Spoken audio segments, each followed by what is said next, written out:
സംസാരിക്കുകയാണ്. പ്രശ്നങ്ങളൊന്നുമില്ല. കേരളത്തിന്റെ മുൻ മുഖ്യമന്ത്രി, ഇപ്പോഴത്തെ പ്രതിപക്ഷ നേതാവ്, അദ്ദേഹത്തെ എത്ര മണിക്കൂറാണ് അദ്ദേഹത്തിന്റെ ഔദ്യോഗിക വീട്ടിൽ, അല്ലെ അദ്ദേഹത്തിന്റെ താമസിക്കുന്ന വാടക വീട്ടിൽ തടഞ്ഞു വെച്ചത്? അത് ശരിയല്ല എന്നുള്ളതാണ് ഞങ്ങളുടെ നിലപാട്. അതിനെയാണ് ഞങ്ങൾ എതിർക്കുന്നത്. അതാണ് പാർട്ടിക്കെതിരായി വരുന്ന നിലപാട്. ഇതുപോലുള്ള പ്രശ്നങ്ങളുടെ അടിസ്ഥാനത്തിലാണ് പറയുന്നത്. അതല്ലാതെ കമ്പനികൾ തമ്മിലുള്ള പ്രശ്നങ്ങൾ അവിടെ പരിശോധിച്ച് എന്താണ് നിലപാട് എന്നുള്ളത് അവരെടുക്കുന്ന കാര്യത്തിൽ ഞങ്ങൾക്ക് യാതൊരു എതിർപ്പുമില്ല. ഒരിക്കലും അതിനെ എതിർത്തിട്ടില്ല. അതിന് അവർ നയപരമായി തന്നെ അവർ നേരിട്ട് മുമ്പോട്ട് പോകുന്ന നിലപാട് സ്വീകരിക്കുന്നുണ്ട്. അതാണ് ഇപ്പോൾ ഇതുമായി ബന്ധപ്പെട്ട് വന്നിരിക്കുന്ന സ്ഥിതി. എന്താ LDF കൺവീനർ ഇപ്പം എന്താ പ്രശ്നം? എനിക്കറിയില്ല. അതിങ്ങൾ അറിഞ്ഞ ആളുകൾ അവരോട് ചോദിക്കുക. ആരാണോ ഇത് പറഞ്ഞ് പ്രചരിപ്പിച്ചത് അവരോട് ചോദിക്കുക. എന്നിട്ട് എന്താണെന്നുള്ളത് എനിക്ക് അതിനെക്കുറിച്ചൊരു അഭിപ്രായങ്ങളൊന്നുമില്ല. ഞാനിപ്പോൾ ഇടതുപക്ഷ ജനാധിപത്യ മുന്നണിയുടെ കൺവീനറാണ്.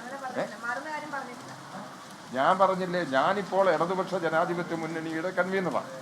ഞാനിവിടെ സംസാരിച്ച കാര്യങ്ങളെല്ലാം ഇടതുപക്ഷ ജനാധിപത്യ മുന്നണിയുടെ കൺവീനർ എന്നുള്ള നിലയിലാണ്. ഞങ്ങളുടെ പാർട്ടിക്കകത്ത് ഓരോരുത്തരും എന്ത് നിലപാട് സ്വീകരിക്കണം, ഏത് ചുമതല നിർവഹിക്കണം എന്നുള്ളത് പാർട്ടിയാണ് തീരുമാനം. ഞാൻ CPM-ന്റെ കേന്ദ്ര കമ്മിറ്റി അംഗം കൂടിയാണ്.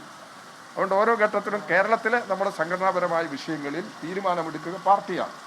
ആ തീരുമാനം എല്ലാ തരത്തിലും അനുസരിച്ച് പോവുക എന്നുള്ള നിലപാടാണ് ഞങ്ങളെല്ലാം ഇതുവരെ സ്വീകരിച്ചിരിക്കുന്നത്. ഇപ്പം മറ്റൊരു വിഷയം ഞങ്ങളുടെ മുമ്പിൽ വന്നിട്ടില്ല. ഓക്കെ, അത് നിങ്ങളെല്ലാം കൂടി ചേർന്ന് പ്രചരിപ്പിക്കുന്ന ഇത് ഞാൻ പറഞ്ഞിട്ട് പ്രചരിപ്പിക്കുന്നതല്ലല്ലോ. മാധ്യമങ്ങളോട് സംസാരിക്കുകയായിരുന്നു. നേരത്തെ വീണ ടിയുടെ ചോദ്യം ചെയ്യൽ പ്രതികരിച്ചു. അന്ന് എന്തുകൊണ്ട് പ്രതിഷേധം ഉണ്ടായെന്ന സാഹചര്യം, ഇപ്പോൾ അങ്ങനെ പ്രതിഷേധം ഉണ്ടാവാത്ത സാഹചര്യം, ഇത് കമ്പനികൾ തമ്മിലുള്ള പ്രശ്നമാണ്, അതിൽ പാർട്ടിക്ക് ഏതെങ്കിലും തരത്തിലുള്ള കാര്യമില്ല എന്ന് പറയുകയായിരുന്നു. അതോടൊപ്പം തന്നെ LDF കൺവീനർ സ്ഥാനത്തേക്ക് P രാജീവോ M സ്വരാജോ ഒക്കെ വരുന്നു എന്നതിൽ സൂചനകൾ ഉണ്ടായിരുന്നു. അങ്ങനെയൊന്നുമില്ല. അതൊക്കെ നിങ്ങൾ പ്രചരിപ്പിക്കുന്ന വാർത്തകൾ മാത്രമാണ് എന്നുകൂടി